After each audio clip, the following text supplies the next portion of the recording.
Representing real numbers on number line is our topic of discussion for today from Star Academy. So what are we going to talk about for representing real numbers on number line? Uh, Representing real number on number line. We'll talk about representing rational numbers on number line, whether it is terminator or repeaters. Then we'll talk about representing square root, which is also known as irrational number on number line. We'll then talk about representing a square root, again an irrational number, geometrically, and then we'll talk about locating any real number on number lines. At the end, we'll talk about some of the examples. So that's pretty much we are going to cover today. Let's move on. Representing real number on number lines. Any real number can be represented on any real number can be represented on number lines. So if you take any number which is real, you must be able to represent them on number line. We can start with natural number and any counting number which we use on our day-to-day life is natural numbers starting with 1, 2, 3 and so on. And if we extend this line further on the right hand side, what we get is more number added to this as 5, 6, 7 and so on. If we further add a 0 to this, what we get is set of whole number represented on number line, and to do this we'll have to move on the left hand side by 1 unit, and what we get is 0. So when we add 0 with natural number, what we get is set of whole number, and we can represent entire whole number on the number lines as shown here. Then when we extend the line backward to include negative integers, like it has been extended from 0 on the backward side including -1, -2 and -3 and so on, what you get is set of integers which will include negative integers, 0 and positive integers. Further, when you add all fractions between the number lines or between the different numbers, between 2 and 3 we have a fraction, between 1 and 2 we have a fraction, between 0 and 1 we have a fraction, and similarly between 0 and -1 we have a fraction, and we can have multiple fractions between the two number. Then what you get is set of rational number represented on number line. Further, when you include all roots on the number line, be it square root or cube root or any other root, what you get is set of all real algebraic number represented on the number line. And at the end, what you end up adding to the line is transcendental numbers to make the line continuous. Example for transcendental number is e and pi. And similarly, if you move on the negative side, you get minus e and minus pi. And there are other transcendental number. If you add them also, what you get is entire real number line represented on the lines. So that's pretty much how you go about representing different numbers. Let's move on with some example on rational number and rational number which are terminating. So let's take an example. Let's represent the number 2.665 on number line. How do we go about representing 2.665 on number line? The first thing which we can identify that 2.665 is a number which is between 2 and 3. And again, if we magnify 2 and 3, and if we divide them into 10 parts, then what we get is 2.665 will lie between 2.6 and 2.7.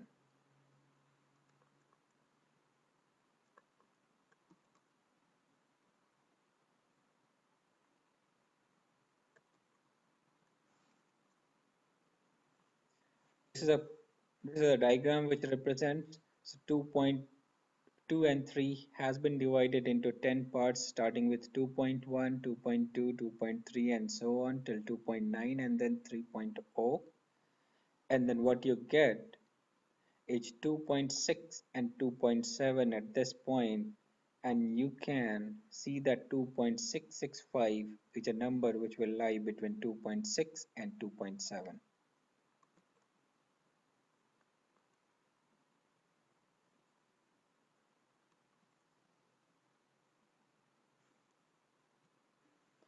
Further, when you try to magnify number line between 2.6 and 2.7,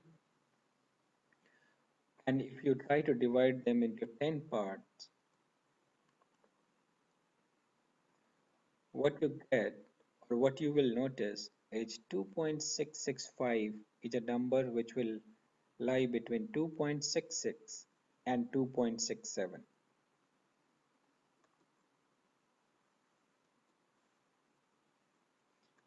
We, this is again a diagram which represents that. So if we look into this, we can see 2.6 and 2.7 when get magnified, and when we divide them into 10 parts, what we get is 2.61, 2.62 and so on, and 2.69 and then 2.7. And you will notice that 2.665 is a number which will lie between 2.66, which is this line, and 2.67, which is this line, and hence your 2.665 is some value between this interval. Further, when you magnify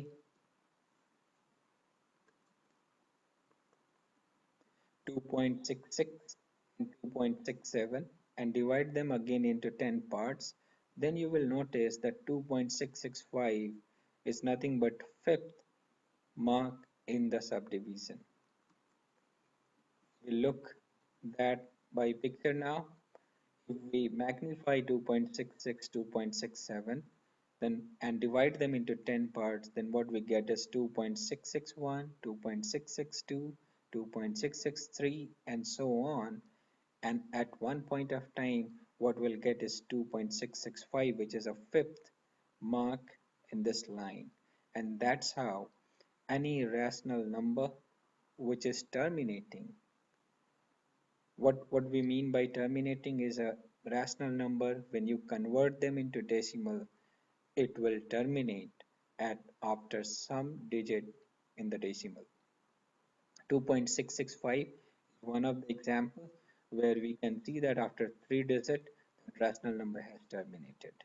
And we can represent this number by using magnifying and dividing lines between the different intervals. And as an example, we can take dividing the line as into 10 parts and keep moving. Then you will be able to locate any rational number which is terminating on number line. Let's talk about now rational number which is non-terminating but recurring.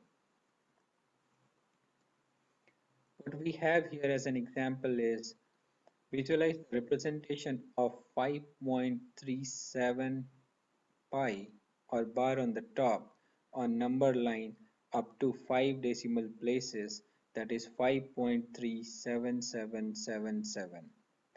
Now one thing you might have noticed by now is number 5.37 is non-terminating and recurring, and it can keep going as much as you keep moving in the decimal.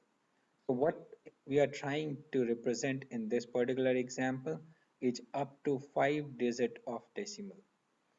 If we expand this, it will go as 5.3777777777 and it will keep going. And we can still represent that number, but representing that number will probably take more time. So usually when people ask you to represent a non-terminating but recurring rational number, they ask you to represent for a certain digit after decimal. In this particular example, we are looking for 5 decimal place,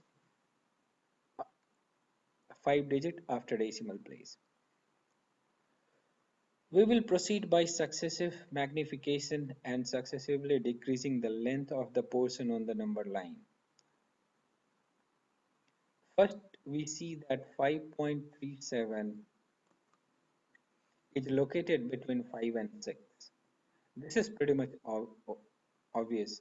So 5.3 is a number which is greater than 5, and since it is 5 point some number, it is definitely less than 6. So 5.37 bar on the top or pi on the top is a recurring decimal number which will lie between 5 and 6. In the next step, we locate 5.37 between 5.3 and 5.4. Again, further, you know that 5.377 is always going to be less than 5.4 and greater than 5.3. And hence, we know that this 5.37 bar on the top is a number which will lie between 5.3 and 5.4. Further, if we divide them into 10 parts, what we will notice is 5.37 and 777 and so on will lie between 5.37 and 5.38. Again, if we divide 5.37 again into 10 parts, then what we get is 5.377 and 5.378, and we know that 37777 is always going to be less than 378. So the number 5.377 is a number which will lie between 5.377 and 5.378. In the next step, notice that 5.37 is located closer to 5.3778 than 5.3777. Now this was a description, but let's take an example by putting this into a paper and try understanding this, how we go about locating a rational number which is non-terminating but recurring. So from this particular example, if we look, 5.37777 is a number definitely which will be between 5 and 6.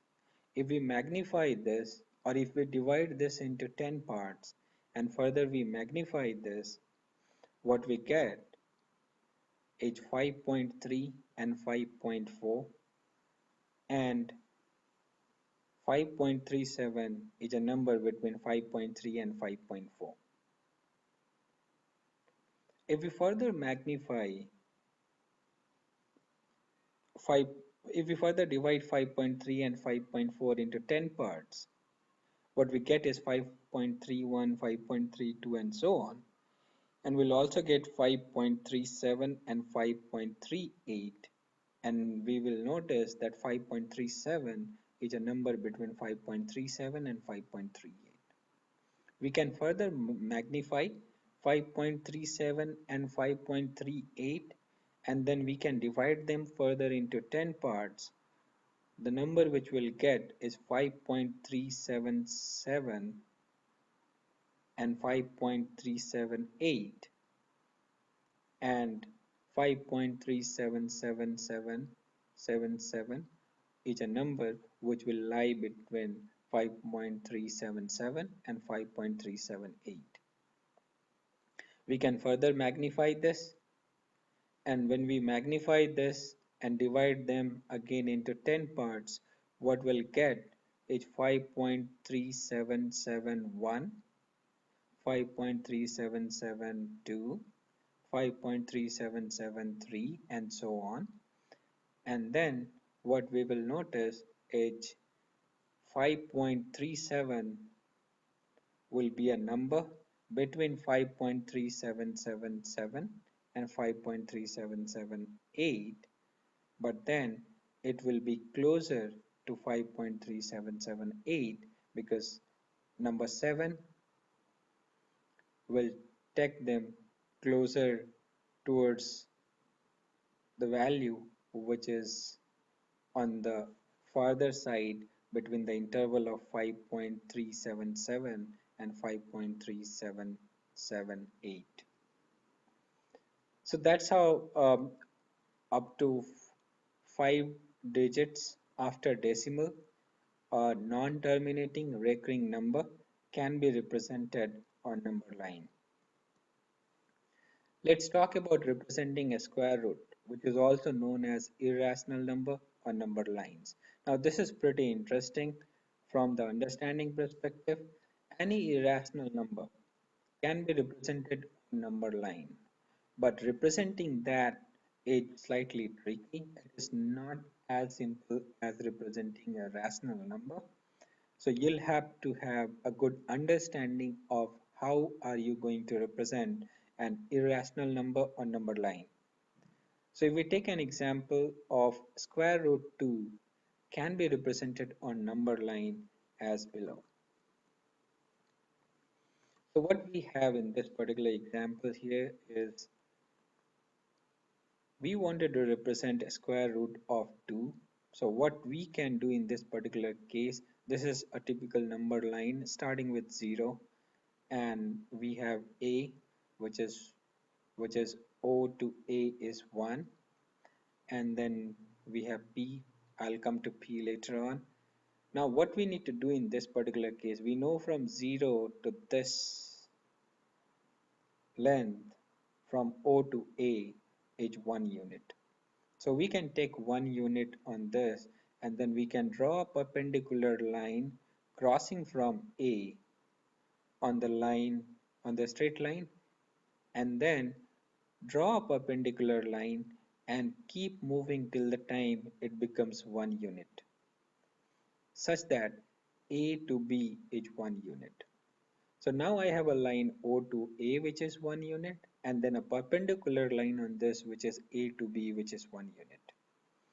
And from Pythagoras theorem we know that if we have two perpendicular line of same length, and if we join their diagonal from O to B, then what we get is a number O to B can be represented as square root of OA square plus AB square, and what you'll get is a square root of 2. So this number O to A is 1, then I have a perpendicular line going from A which is again of length 1, and then when I use a Pythagoras theorem on this, what we get length of OB is a square root of 2. I'm almost done. What I need to do now in this particular case is from the point B, I need to draw an arc, and this arc has to be drawn to the time it intersect with number line at some point. So if you draw an arc, you will see it will intersect the number line at P, and then in that particular case, this point or the length from O to P is your length of square root 2. So that's how pretty much you go about representing any irrational number on number line, especially a square root. Uh, I won't say any irrational number, square root of 2, and similarly other square root. you will be able to represent by following similar pattern. So this is what we just talked about. In the above diagram, you can see O to B is equal to OA square, which is this, and then AB square, which is perpendicular line of 1 unit. And then from Pythagoras theorem, we know that OB will be equal to square root of OA square plus AB square. And then what we get is 1 square plus 1 square will give me 1 and 1, and then what will get 2. So OB will become square root of 2. Then we can use a compass with center at O and radius as OB, and we can draw an arc intersecting the line at P. So when you draw an arc using this as a radius, then what you'll get that this will intersect straight line at P. And in this particular case, P will be a point which will correspond you on the number line square root of 2. And if you want to see in terms of length, then from O to P is a value which is square root of 2. Similarly, as I said before, we can, so any square root of number like under square root of 3, square root of 4, square root of 5, square root of 6, square root of 7, square root of 8, square root of 9, and any square root of number can be represented on the number line by following a similar pattern. Let's take a look of square root of 3. How do we go about calculating a square root of 3? So if you look at this,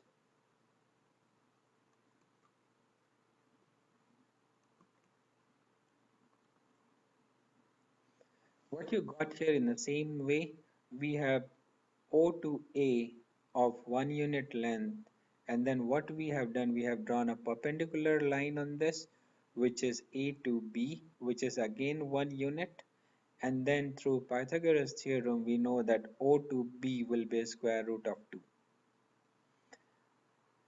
Now, if we draw an arc using OB as a radius, it will intersect the line at P, and what we get is this P represent a square root of 2. Now since we have to calculate a square root of 3, what we need to do now, take OB as a baseline, and then you draw a perpendicular line on OB and draw it by 1 unit so that BD becomes 1. And then again, if you use Pythagoras theorem for triangle OBD, what you will get as OD as square root of 3, because it will give you OB square, which is square root of 2 square, will give you 2, and BD square will give you 1. And when you will add 2 and 1, you'll get 3, and that's how OD will become square root of 3. So now I have calculated square root of 3, which is D.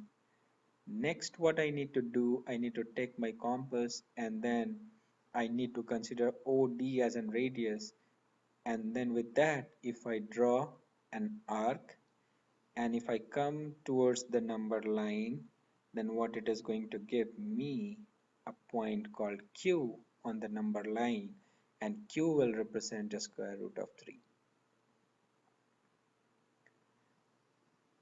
So it's the same way. Again, if you have to do a square root of 4, you again have to draw a perpendicular line on this, which is OD, and you'll have to follow the same pattern. Now again, square root of 4 can also be treated as 2, and you effectively, it's not a square root number, it's a rational number, and you can easily represent a number line without going through these.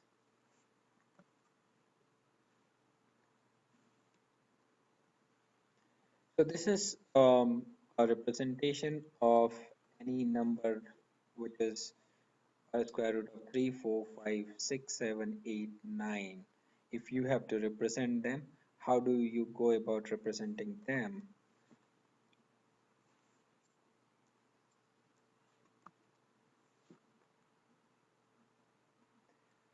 So same example, we had a number line 1 O A to B as 1 unit. Then we have drawn a perpendicular line which is B to C, and the length of that line was 1 unit. What we get AC as a square root of 2 by Pythagoras theorem. Again we draw a perpendicular line on AC again by 1 unit, so that CD become 1, and then what we get is AD by Pythagoras theorem as a square root of 3. If we further draw a perpendicular line on AD by 1 unit, what we get is DE, and then by Pythagoras theorem what you'll get is A to E is a square root of 4, which is 2. And every time when you get that point, you have to take a compass and draw an arc from this place up to this, so that it intersects your number line OB at some point of time, and that will represent your square root value on the number line. You can keep doing the same thing up to whatever square root you have to calculate by doing the same way.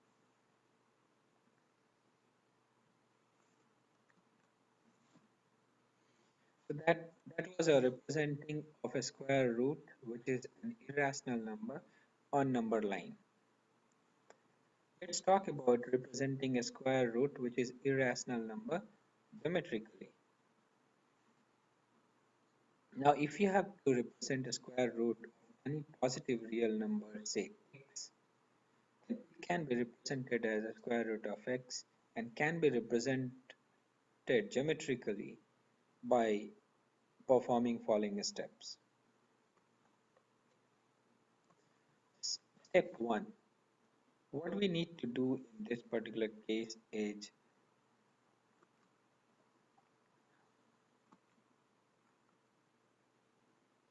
make a distance x unit from a fixed point, say A, on a given line to obtain a point B such that AB becomes x. So that's step 1. Uh, I guess what I'll do after going to step 1, 2, 3, 4, 5, let's take an example and try understanding this. So step 1, what it says is make a distance x unit from a fixed point, say A. So let's assume this A is a fixed point and I'm trying to know or represent square root of x geometrically. So what I'm going to do, I'm going to take A as a fixed point and I'm going to move straight up to B, so that A to B is my distance x, number within a square root. Once I move to this particular place, then what I need to do, from B, make a distance of 1 unit and mark the new point at C such that AC equal to AB plus 1 equal to x plus 1. So what we need to do in this particular case, so step 1 was fix this point A, move x distance on the right hand side up to B so that A to B becomes x, and then what you need to do, move 1 unit further so that B to C becomes 1 unit, and then your A to C will be x plus 1. In step 3, what you need to do is add these two and divide by 2 so that you get a value which is in between A and C, such that A to O and O to C is equal, and that's how, and then you call that point as O. Once you get O identified, then in step 4 what you need to do, you need to consider O as center and OA or OC as a radius and draw a semicircle. Once you have drawn a semicircle, then in step 5, what you need to do, you draw a perpendicular line from B and try to and look for at what point of time it is intersecting to your semicircle which got created in step 4. So when you draw a perpendicular line from B on AC, you will see it will intersect at some point, and we can call that point as D. And in this particular case, your B to D is nothing but a square root of x. So that's how you can go about representing any irrational number geometrically and not on the number line. So this is not on the number line. This is I am representing square root geometrically. If I had to represent this on the number line, then this value has to be on a on the line going from ABC, which we have talked in the previous example.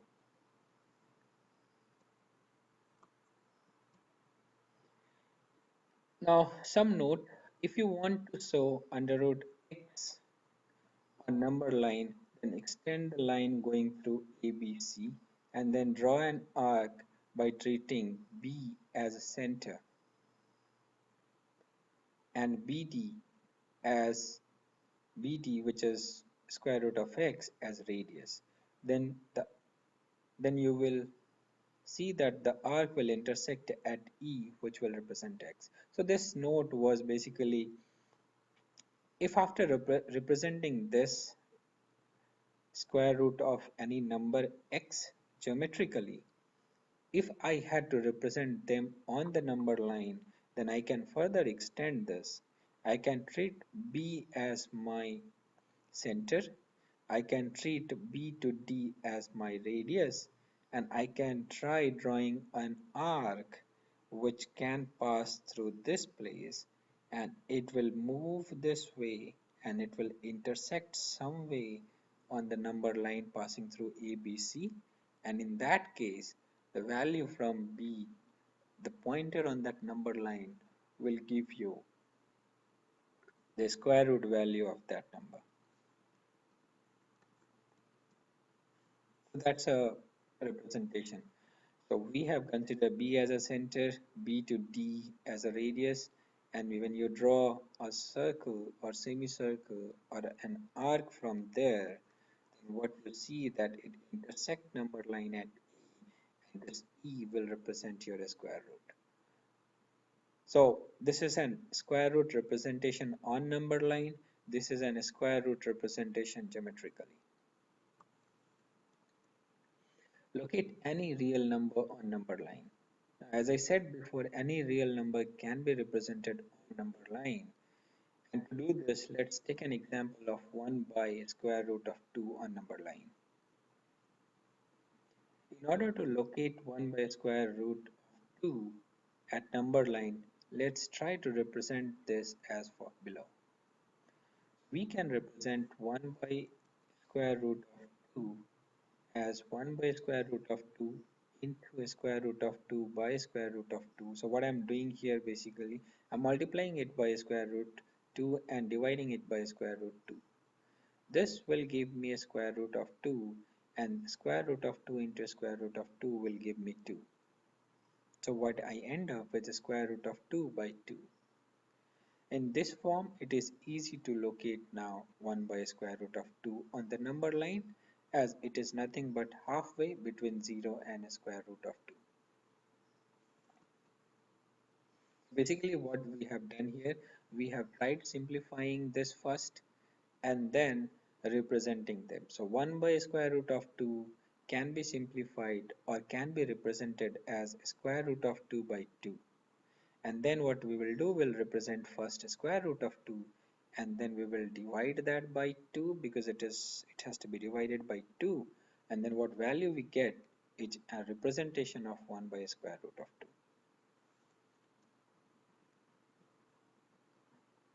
So our task will be first locate square root of 2 on number line and then divide this by 2. We know, we just talked about it. How do we go about representing a square root of 2 on number line? And this was a representation, and then once we get this represented on number line, then O to P is the length, which is a square root of 2, And if we divide it by 2, then what we get is a middle line between O and P, and that will represent 1 by square root of 2.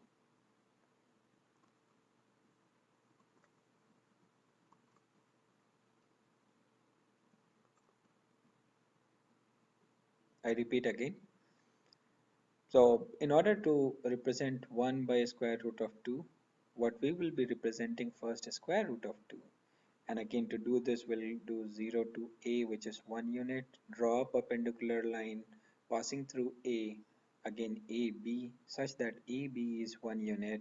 And then from Pythagoras theorem, we know that oa will represent a square root of 2 because it's 1 square plus 1 square under root. So what we get is under root 2. Then we take our compass and draw an arc assuming OB as a radius, and this arc will intersect number line at P, and at that point of time this P will represent a square root of 2. Now we have O to P represented, which is square root of 2 is represented. Now divide this O to P by 2 and then get a middle point between O to P, and that middle point will represent 1 by square root of 2.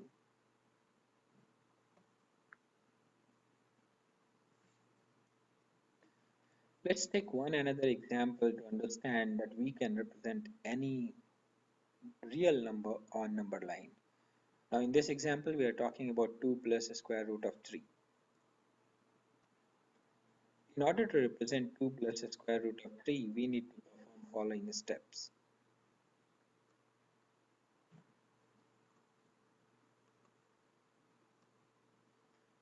Step 1. Draw a number line and define 0 on the number line. So that's what we have done here. We have drawn a number line and we have defined 0 on the number line. Step 2. Since we have to represent 2 plus 3, what we are doing, we are moving 2 units on the number line towards right. So we'll move 1 unit and then 1 unit more. So overall we'll move 2 unit from O and we'll come to B. So by doing this, we have already accounted this 2. Now we have to look for how do we represent a square root of 3. Next, move on 1 unit from B so that BC is 1. Now, again from this, we'll follow the same pattern. We'll move 1 unit so that BC becomes 1 unit. And then we'll draw a perpendicular line passing through C so that CD becomes 1 unit.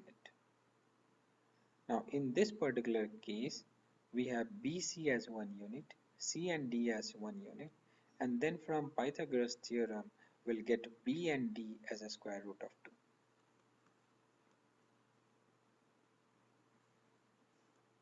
Which is step 4. And step 5, then you draw a perpendicular line again on BD such that DE is 1 unit.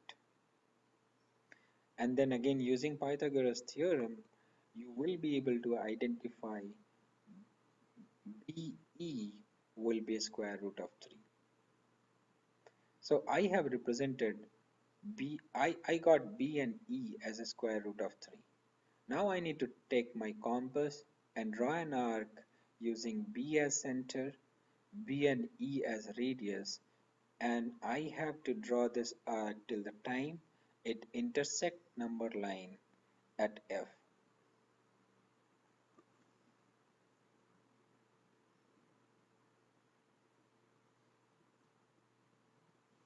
Once we get this intersecting at number line F, what we get is B to F as a square root of 3.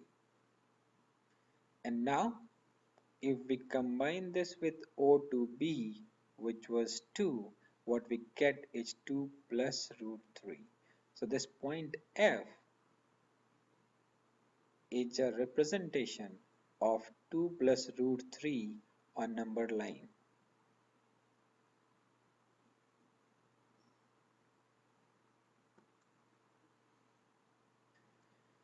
Thank you for watching my video on representing real number on number lines.